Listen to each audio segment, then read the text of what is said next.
Ben ne han kızıyam ne de ki sultan, sade bir meslekli çoban kızıyam.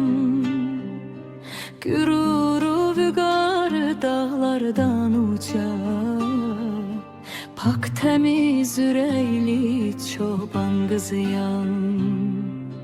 Oylağım dağ dere dolaştım gezdim, çemenin çölünün çiçeğini üzdüm.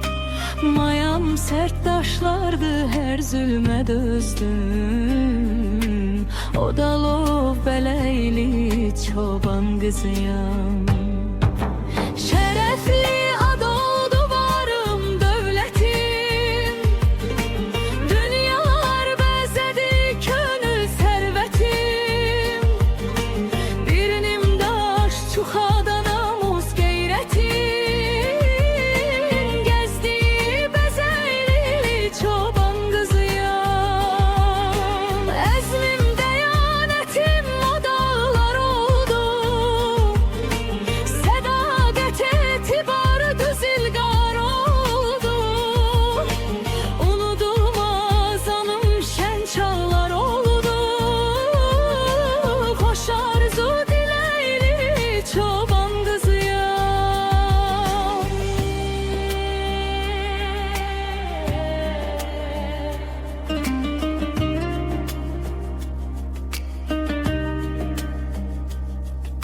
Hatire danmadı eslini getir, başının tacıdır ata zəhməti.